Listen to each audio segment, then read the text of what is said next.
Hi friends, welcome back to my channel. आज आप लोगों के साथ शेयर करने वाली हूँ 38 साइज डबल कटोरी ब्लाउज कटिंग एंड स्टिचिंग। तो स्टेप बाय स्टेप देखने के लिए बने रही है वीडियो का लास्ट तक। तो मैं पहले अस्तर का फैब्रिक में कटिंग करूँगी और अस्तर का जो फैब्रिक है वो मैंने लिया है 80 सेंटीमीटर और अस्तर का फैब्रिक को मैंने 2 फोल्ड करके रखा है। और पहले मैं बैक पार्ट कटिंग करूँगी और उसके बाद फ्रंट पार्ट कटिंग करूँगी। और ये है फुल मेजरमेंट स्किन पे है, आप लोग देख सकती हो। और ये जो हमारा ब्लाउज होगा उसका रेडी लेंथ है 14 इंच। तो मैंने 1 इंच एक्स्ट्रा लूँगी सिलाई मार्जिन के लिए, तो टोटल लेंथ ले लूँगी मैं 15 इंच। आप लोगों का लेंथ जितना है इतना लेना और 1 इंच एक्स्ट्रा लेना सिलाई मार्जिन के लिए। और ये थोड़ा सा डीप नेक पर होगा इसलिए मैंने शोल्डर लिया 6 इंच और आर्म होल ले लूँगी 6 इंच। जितना मैंने शोल्डर लिया है इतना मैंने आर्म होल लिया है। और चेस्ट है हमारा 38 इंच। 38 को 4 से डिवाइड करने से होता है 9.5 इंच। और एक्स्ट्रा ले लूँगी 2 इंच। कभी भी छोटा पड़ गया है तो साइड से खुल के बड़ा भी कर सकती हूँ, इसलिए मैं हर साइज़ में एक्स्ट्रा 2 इंच ले लेती हूँ। और आर्म होल की गुलाई का शेप देने के लिए बैक पार्ट में मैंने 1.5 इंच लिया है। और जितना मैंने आर्म होल लिया है आर्म होल को हाफ करते गुलाई का शेप दे दिया है। और नेक विथ ले लूँगी 2.5 इंच। नेक का जो चौड़ा है वो मैंने 2.5 इंच लिया है। और बैक नेक का जो डीप है वो मैंने लिया है 10 इंच। आप लोग जितना चाहे इतना डीप कर सकते हैं, या मैंने जितना डीप लिया है ना 10 इंच, आप लोग उससे 1-2 इंच कम ज़्यादा कर सकते हैं, इसमें कोई दिक्कत नहीं होगा। और आप लोग बैक साइड में कोई भी डिज़ाइन बना सकते हैं। तो मैंने सिंपल राउंड शेप दिया है, मतलब मटका गला में जो राउंड शेप होता है ना वही दिया है। तो आप लोग चाहे तो कोई भी शेप दे सकती है। तो मेरा ये जो बैक पार्ट है वो मार्किंग करने कंप्लीट हो गया। अभी उसको मैं कटिंग कर रही हूँ। और मैं आप लोगों को जैसे दिखा रही हूँ कटिंग करना एंड स्टिचिंग करना, जैसे दिखाऊंगी आप लोग वैसे कटिंग एंड स्टिचिंग करेंगे तो आप लोगों का जो ब्लाउज है वो 100% नहीं 1000% गारंटी के साथ बोल रही हूँ फिनिशिंग के साथ फिटिंग होगा। तो आप लोग ज़रूर ट्राई करना इस तरह से कटिंग करना। ये है सबसे आसान तरीका कटिंग करने का। तो देखो मेरे ये जो बैक पार्ट है वो अच्छी तरह से कटिंग करना हो गए है और नेक का जो शेप है बहुत ही अच्छा आए हैं। अभी मैं फ्रंट पार्ट कटिंग करूँगी। तो फ्रंट पार्ट के लिए जो फैब्रिक है वो मैंने 2 फोल्ड करके रखा है। अस्तर का फैब्रिक को मैंने 2 फोल्ड करके रखकर उसके बाद मैं कटिंग करूँगी। और उसके बाद जिस तरह से मैंने बैक पार्ट कटिंग किया है ना वैसे मैं फ्रंट पार्ट के लिए भी चारों और मार्किंग कर दूँगी। जैसे मैं बैक पार्ट कटिंग है वैसे कटिंग करूँगी फ्रंट पार्ट के लिए भी। तो मैंने इस तरह से चारों और मार्किंग कर दिया है। और जहाँ मैंने आर्म होल का गुलाई का शेप दिया था ना वहाँ भी एक छोटा सा मार्क लगा दिया है। और जहाँ मैंने फिटिंग के लिए मार्किंग किया था वो मार्किंग को मैंने सीधा कर लिया है। और आर्म होल का जो गुलाई का शेप है वो आप लोग 1/2 इंच अंदर रखते हुए शेप दे देना। आप लोग हमेशा फ्रंट साइड में आर्म होल का जो गुलाई का शेप है वो 1/2 इंच अंदर रखकर शेप दे देना। और आप लोग हमेशा ही डबल कटोरी ब्लाउज में फ्रंट साइड में नीचे की साइड से 1 इंच एक्स्ट्रा लेना, क्योंकि फ्रंट साइड में नीचे की साइड में जो बेल्ट होता है बेल्ट को फोल्ड करने के लिए हमें 1 इंच एक्स्ट्रा चाहिए। इसलिए मैं कटिंग करते टाइम 1 इंच एक्स्ट्रा ले लेती हूँ ताकि बाद में एक्स्ट्रा फैब्रिक लगाना ना पड़े इसलिए। और फ्रंट साइड के जो नेक डीप है वो मैंने दिया है 6.5 इंच और उसके बाद गुलाई का शेप दे दिया है। और बेल्ट का शेप देने के लिए मैंने नीचे की साइड से 3 इंच पर एक मार्किंग किया है। नीचे की साइड से 1 इंच को छोड़ते हुए उसके बाद मैंने 3 इंच पर मार्किंग किया है बेल्ट के लिए। अभी मैं कटोरी के लिए ले लूँगी 6.5 इंच। तो मैंने कटोरी के लिए 6.5 इंच पे एक मार्किंग कर दिया है। और जहाँ मैंने आर्म होल का गुलाई का शेप दिया था वहाँ साइड से लिया मैंने 2.5 इंच। और फ्रंट साइड में जितना मैंने नेक डीप लिया है उसे 1 इंच ऊपर और एक मार्किंग कर दिया है। अभी तीनों मार्किंग को मैं इस तरह से मिला दूँगी तो कटोरी का शेप देना हो गए हैं। अभी ये डबल कटोरी होगा इसलिए मैंने मिडिल में मार्क कर लूँगी। तो जितना मैंने कटोरी लिया था कटोरी को हाफ करते एक मार्किंग कर दिया है। और उसका जो लंबाई है वो मैंने लिया है 2.5 इंच और साइड से ले लूँगी 3 इंच 3 इंच। यह साइड से भी 3 इंच और यह साइड से भी मैंने 3 इंच ले लूँगी। अभी तीनों मार्किंग को मैं इस तरह से मिला दूँगी, मतलब कटोरी का शेप दे दिया है। यह डबल कटोरी होगा इसलिए मैंने मिडिल में मार्किंग कर लिया है। और बेल्ट का शेप देने के लिए मैंने 1/2 इंच ऊपर और एक मार्किंग कर दिया है बेल्ट का शेप देने के लिए। तो मेरा ये जो फ्रंट पार्ट है वो भी मार्किंग करने कंप्लीट हो गए हैं। अभी उसको मैं कटिंग कर लूँगी। जैसे जैसे मैंने मार्किंग किया है ना वैसे वैसे मैं कटिंग कर लूँगी। और मेरी यूट्यूब चैनल पर हर साइज़ की blouse cutting and stitching video already upload है। आप लोग नहीं दिखे तो जाके जरूर दिखिएगा। और कटिंग एंड स्टिचिंग सीखने के लिए मेरी यूट्यूब चैनल को सब्सक्राइब भी कर दीजिएगा।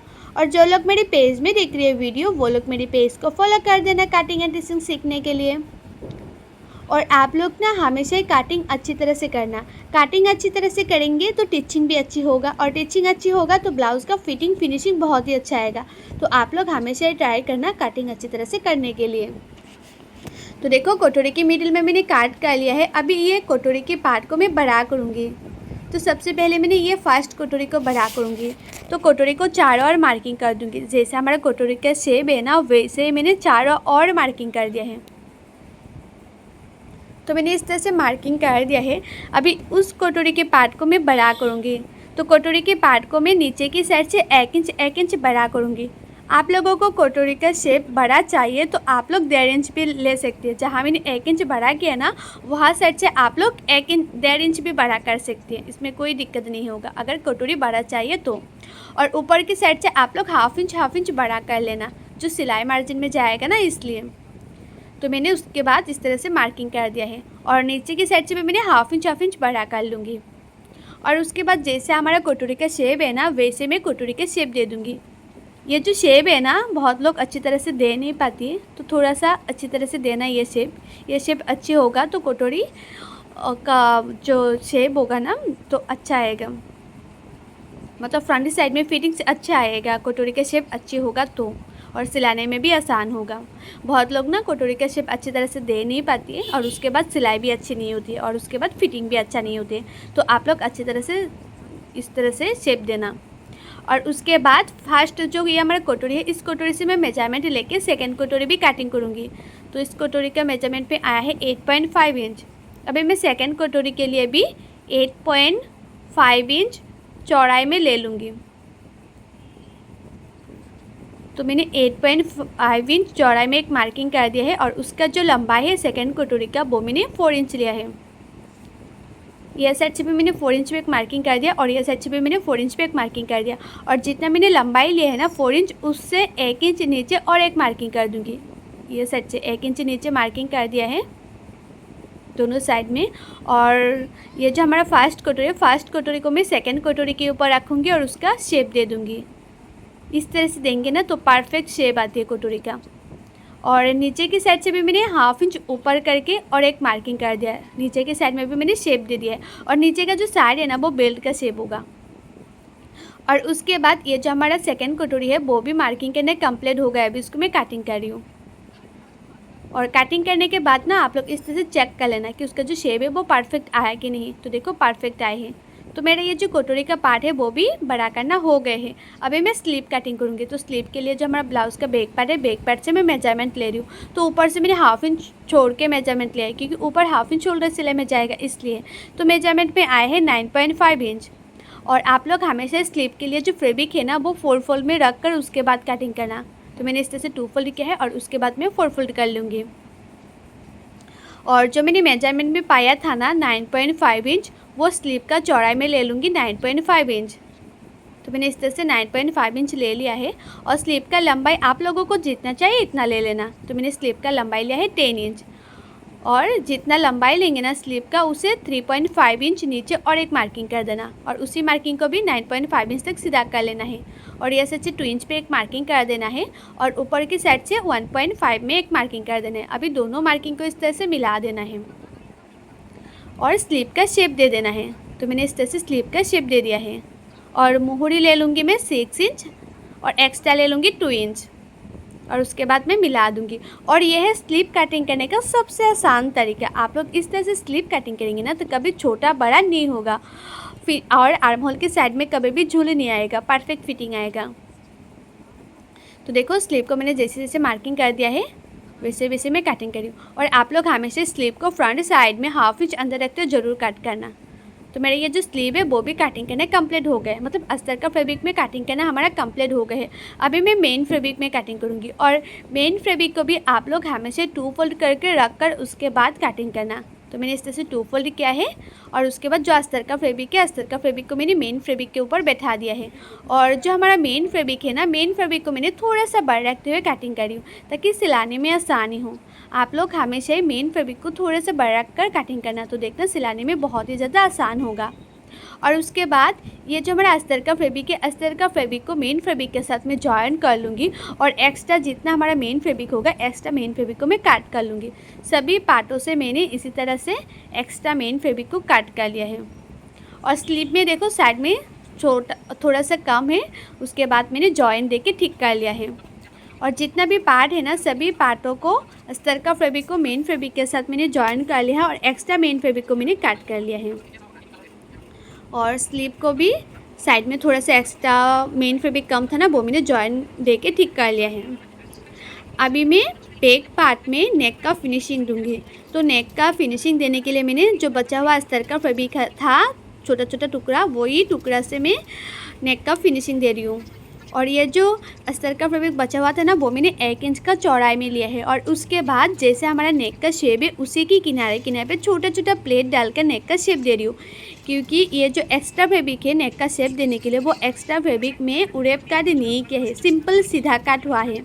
मतलब सिंपल सीधा करके मैंने काटिंग किया है, इसलिए मैंने छोटा छोटा प्लेट डालकर नेक का फिनिशिंग दूंगी ताकि नेक का फिनिशिंग अच्छी तरह से आए। इसलिए आप लोग अगर उड़ेप काट करेंगे तो इस तरह से छोटा छोटा प्लेट डालना नहीं पड़ेगा। तो देखो नेक की किनारे किनारे पे मैंने छोटा छोटा प्लेट डाल दिया है और उसके बाद मैंने इस तरह से छोटा छोटा काट भी लगा दूंगी ताकि उल्टा करने में और भी आसानी हो। तो मैंने चारों ओर इस तरह से छोटे छोटे काट लगा दिया है। अभी जो एक्स्ट्रा फैब्रिक लगाया है ना, एक्स्ट्रा फैब्रिक को मैंने इस तरह से फोल्ड करके और एक सिलाई कर रही हूँ ताकि पीछे की तरफ फोल्ड करने में और भी आसानी हो। तो एक सिलाई कर दिया है और थोड़े से एक्स्ट्रा फैब्रिक को मैंने काट कर रही हूँ ताकि पीछे की तरफ जब भी फोल्ड करके सिलाई करूँ ज़्यादा मोटा ना लगे। ज़्यादा मोटा लगेगा तो अच्छा नहीं लगता है फिनिशिंग, मतलब फिनिशिंग अच्छी नहीं आती है। इसलिए मैंने इतना ही रखा है जितना बैक साइड में फ़ोल्ड करने के बाद भी ज़्यादा मोटा ना लगे। और उसके बाद पीछे की तरफ फ़ोल्ड करके मैंने सिलाई कर लिया है। तो देखो हमारा जो नेक का शेप है ना, वो कितना अच्छी तरह से आ गए हैं, परफेक्ट शेप आती है इस तरह से एक्स्ट्रा फैब्रिक लगाएंगे। तो आप लोग चाहे तो नेक में पाइपिंग भी लगा सकते हैं या लेस भी लगा सकते हैं, इसमें कोई दिक्कत नहीं होगा। तो देखो अभी मैं टेकन दे दूँगी। तो साइड से मैंने 2 इंच छोड़कर उसके बाद मैंने फोल्ड किया है और टेकन के लिए मार्किंग के है, मतलब छोटा सा काट के है। और उसके बाद मैं टेकन दे रही हूँ। और टेकन का जो चौड़ा है वो नीचे के साइड से हाफ इंच 1 इंच दे देना। ये थोड़ा सा कम भी दे सकते हैं, इसमें कोई दिक्कत नहीं होगा। और टेकन का जो लंबाई है वो आप लोग 3 इंच दे सकते हैं। मतलब अगर नेक डीप ज़्यादा है तो टेकन का जो लंबाई है वो कम देना, अगर नेक डीप कम है तो टेकन का जो लंबाई है वो थोड़ा सा ज़्यादा देना। तो टेकन देने के बाद देखना हमारा नीचे का जो साइड होता है ना, वो तिरछा हो जाती है, तो थोड़ा सा तिरछा पार्ट को सीधा करके काट कर लेना है। टेकन देने के बाद काटिंग करना है, पहले मत काटिंग करना। तो तिरछा पार्ट को मैंने काटिंग कर लिया है। अभी मैं नीचे की साइड में भी एक्स्ट्रा फैब्रिक लगा के उसका फिनिशिंग दे दूँगी। और ये जो एक्स्ट्रा फैब्रिक है वो बचा हुआ अस्तर का फैब्रिक ही था, तो वही मैंने 1 इंच का एक्स्ट्रा फैब्रिक लिया है और किनारे किनारे पे इस तरह से जॉइन दे के सिलाई कर लूँगी। तो एक सिलाई कर दी है, अभी उसको मैंने इस तरह से फोल्ड करूँगी और किनारे किनारे पे और एक सिलाई लगा दूँगी। अभी उसको पीछे की तरफ फोल्ड करके सिलाई कर दूँगी। तो ये जो हमारा बैक पार्ट है ना, वो रेडी हो जाएगा फिनिशिंग से।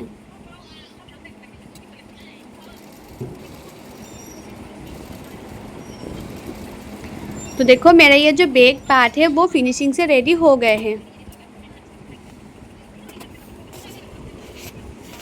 अभी मैं फ्रंट पार्ट सिलाई करूँगी। तो फ्रंट पार्ट में सबसे पहले मैं कटोरी का पार्ट सिलाई करूँगी। तो कटोरी के पार्ट को मैंने इस तरह से रखा है। आप लोग ने सिलाने मतलब जब सिलाई करेंगे ना, तो एक एक पार्ट चेक करके उसके बाद सिलाई करना ताकि कभी गलती ना हो। और उसके बाद एक के ऊपर एक रखा है और कटोरी की किनारे किनारे पे एक सिलाई किया है। सिर्फ किनारे किनारे पे सिलाई किया, अभी मिडिल में सिलाई नहीं किया है। आप लोग किनारे किनारे पे सिलाई करना और उसके बाद कटोरी का जॉइंट जो जॉइन है ना, वो इस तरह से मिलाना और टेकन दे देना। और टेकन का जो चौड़ाई है ना, वो आप लोग नीचे की साइड से हाफ इंच से भी कम रखना। मतलब ऑलरेडी इसमें शेप आ ही जाती है, तो टेकन का जो चौड़ाई है वो ज़्यादा देना नहीं पड़ती है। और उसके बाद हाफ इंच मार्जिन रखकर कटोरी में और एक सिलाई कर देने। तो मैंने हाफ इंच मार्जिन रखकर और एक सिलाई कर दिया। तो देखो ये जो हमारा कटोरी है ना, परफेक्ट रेडी हो गए हैं। और दोनों कटोरी में इसी तरह से रेडी कर लिया है। और कटोरी के साथ जो 3 नंबर पार्ट है ना वो मैं जॉइन करूँगी। और आप लोग जब भी कटोरी के साथ 3 नंबर पार्ट जॉइन करेंगे ना तो फेविक को ज़्यादा खींचना नहीं है, हल्के हल्के हाथों से मिलाते जाना है और 1/2 इंच मार्जिन रखकर सिलाते जाना है। ज़्यादा खींचेंगे तो ये जो कटोरी का पार्ट होता है ना वो छोटा बड़ा हो जाती है और सिलाने में और भी दिक्कत आती है। तो हल्के हल्के हाथों से मिलाते जाना है और सिलाते जाना है। तो देखो 3 नंबर पार्ट सिलाई करना हो गया है कटोरी के साथ। अभी मैं नीचे भी बेल्ट सिलाई कर लूँगी।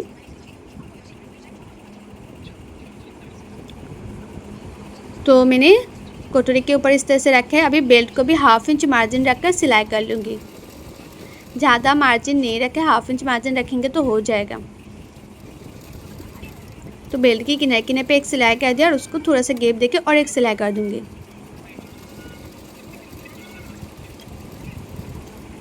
तो और एक सिलाई कर दिया मैंने। और दूसरा पार्टों में भी मैं जो 3 नंबर पार्ट है वो इस तरह से जॉइन कर लिया है और बेल्ट को भी मैंने जॉइन कर लिया है। तो दोनों पार्ट रेडी हो गए हमारा फ्रंट पार्ट। और उसके बाद ये जो हमारा बैक पार्ट है ना, बैक पार्ट से फ्रंट पार्ट का जो लंबा है वो चेक कर लेना है कि कितने तक फ्रंट पार्ट में फोल्ड करके सिलाई करना पड़ेगा। मैंने तो फ्रंट साइड में 1 इंच एक्स्ट्रा लिया ही था फोल्ड करके सिलाई करने के लिए, फिर भी मैंने चेक कर लिया इस तरह से। तो मैंने अच्छी तरह से चेक करके उसके बाद फोल्ड करके मैं सिलाई करूँगी ताकि कभी भी फ्रंट पार्ट छोटा या बैक पार्ट बड़ा ऐसा ना हो, दोनों पार्ट बराबर से रेडी हो। तो मैंने दोनों पार्टों में मैंने इसी तरह से बेल्ट को फोल्ड कर लिया है। एक पार्ट से मेजरमेंट लेके दूसरा पार्ट में भी मैंने बेल्ट को इस तरह से फोल्ड कर लिया है। अभी मैं फ्रंट पार्ट में हुक पट्टी लगाऊंगी। अभी मैं राइट साइड में हुक पट्टी लगा रही हूँ। और राइट साइड में ना आप लोग जब भी हुक पट्टी लगाएंगे तो ये जो कटोरी है, कटोरी की मिडिल में एक छोटा सा प्लेट ज़रूर डालना। तो देखते हैं फिनिशिंग बहुत ही अच्छा आएगा फ्रंट साइड में। और राइट साइड का जो हुक पट्टी का चौड़ाई है वो आप लोग 2 इंच लेंगे तो हो जाएगा। 1.5 इंच या 2 इंच लेंगे तो परफेक्ट हो जाएगा। साइड में थोड़ा सा एक्स्ट्रा भी काट कर लिया है हुक पट्टी से। और उसके बाद में पीछे की तरफ फोल्ड करके सिलाई कर लूँगी।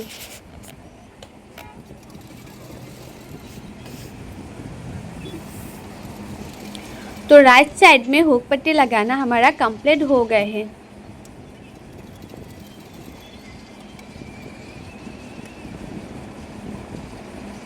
देखो कितना फिनिशिंग से हुआ है हुक पट्टी लगाना, बहुत ही अच्छी फिनिशिंग आती है इस तरह से लगाने से।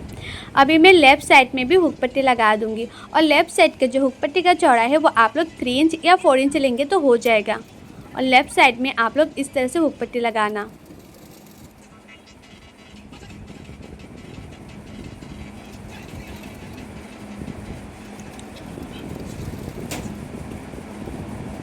हाफ इंच मार्जिन रखकर सिलाई कर लिया है। अभी उसके ऊपर और एक सिलाई कर दूंगी। अभी मैं फ्रंट साइड की तरफ फोल्ड करके सिलाई कर लूँगी, फ्रंट साइड की तरफ।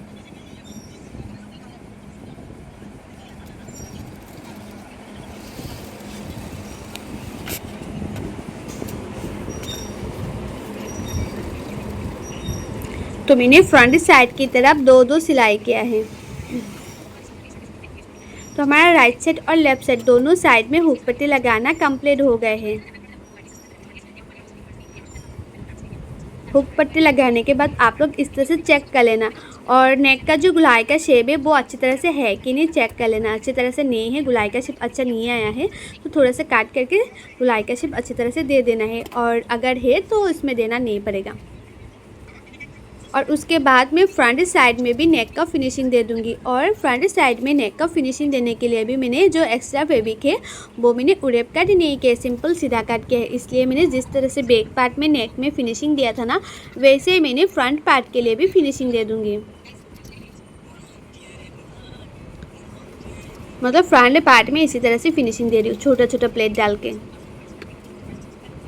उसके बाद में थोड़ा सा एक्स्ट्रा फैब्रिक को काट कर लिया है और छोटा छोटा काट भी लगा दिया है ताकि पीछे की तरफ जब भी फोल्ड करके सिलाई करो अच्छी तरह से फिनिशिंग से हो।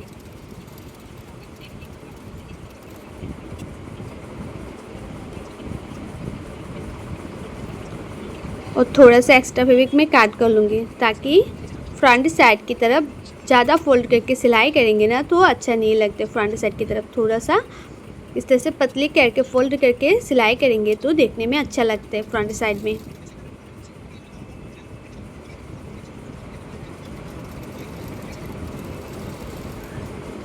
तो फ्रंट साइड में एक पार्ट में जिस तरह से नेक का फिनिशिंग दिया है ना, दूसरा पार्टों में भी मैं नेक का फिनिशिंग इस तरह से दे दूँगी। तो देखो हमारा दोनों पार्ट रेडी हो गए हैं। अब इसमें पिन लगा दूँगी, हुक बाद में लगा लूँगी।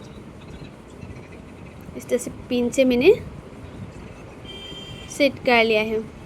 अभी हमारा जो फ्रंट पार्ट है वो तो रेडी हो गया है और फ्रंट पार्ट के ऊपर मैंने बैक पार्ट को रखा है इस तरह से। अभी मैं शोल्डर सिलाई करूँगी और आप लोग हमेशा शोल्डर को भी 1/2 इंच मार्जिन रखकर सिलाई करना। तो मैंने 1/2 इंच मार्जिन रखकर दोनों शोल्डर को सिलाई कर लूँगी।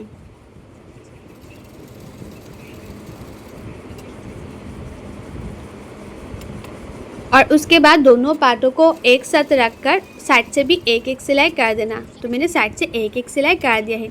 और फिटिंग का जो सिलाई है ना वो मैं स्लीव लगाने के बाद करूँगी। अभी सिर्फ मैंने किनारे किनारे पे एक सिलाई किया है और थोड़ा सा साइड में एक्स्ट्रा फैब्रिक है वो मैंने काट कर लूँगी।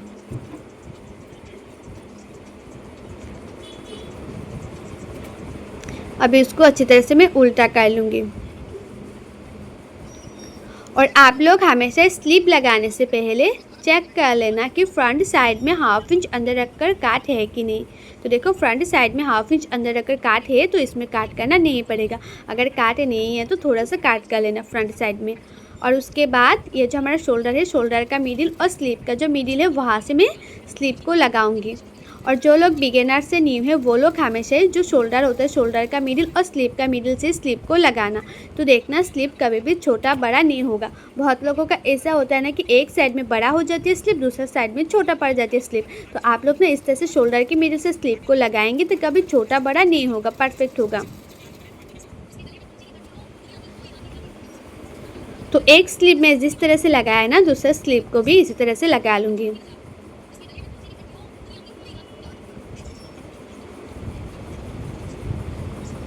तो स्लीव का मिडिल में मैंने एक छोटा सा मार्क कर लिया था और उसके बाद शोल्डर का मिडिल में भी मैंने एक मार्क कर लिया है।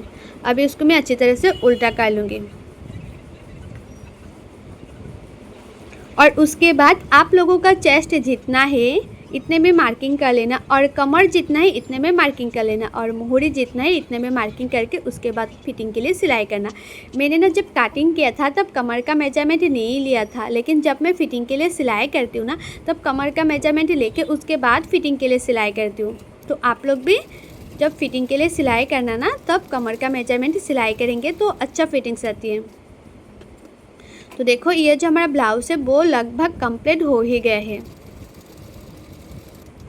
और जो लोग ना मेरे यूट्यूब चैनल को अभी तक सब्सक्राइब नहीं किया है वो लोग प्लीज़ सब्सक्राइब कर देना कटिंग एंड ड्रेसिंग सीखने के लिए। और जो लोग मेरे फेसबुक पेज में देख रहे हैं वीडियो वो लोग मेरे फेसबुक पेज को फॉलो कर देना। तो देखो साइड में मैंने थोड़ा सा एक्स्ट्रा फैब्रिक को काट कर दिया क्योंकि मुझे इतना भी एक्स्ट्रा फैब्रिक नहीं चाहिए, इसलिए तो मैंने थोड़ा सा एक्स्ट्रा फैब्रिक को काट कर लिया है। और उसके बाद देखो जो साइड में एक्स्ट्रा फैब्रिक है वो एक्स्ट्रा फैब्रिक को अंदर की तरफ फोल्ड करके मैं सिलाई करी हूँ ताकि जो एक्स्ट्रा धागा है वो निकल के ना आए, इसलिए और फिनिशिंग से भी ब्लाउज रेडी हो जाए।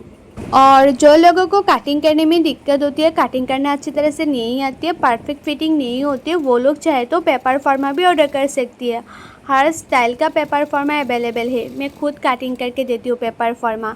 और पेपर फॉर्मा का प्राइस क्या और कैसे ऑर्डर करने मैंने ऑलरेडी बहुत सारी वीडियो पे बताया हुआ है। आप लोग नहीं देखे तो जाके ज़रूर देखिएगा अगर पेपर फॉर्मा लेना चाहती है तो। देखो ये जो हमारा ब्लाउज़ है वो लगभग कंप्लीट हो ही गया है। और बैक साइड में मैं डोरी लटकन लगा लूँगी और फ्रंट साइड में मैं हुक लगा दूँगी। और आप लोगों को मेरा ये जो ब्लाउज़ है उसका कटिंग एंड स्टिचिंग वीडियो कैसा लगे कमेंट करके ज़रूर बताना। अच्छा लगा तो लाइक करना, शेयर करना एंड मेरे यूट्यूब चैनल को सब्सक्राइब भी कर देना। सो बाय, थैंक्स फॉर वॉचिंग। मिलते हैं नेक्स्ट वीडियो पे।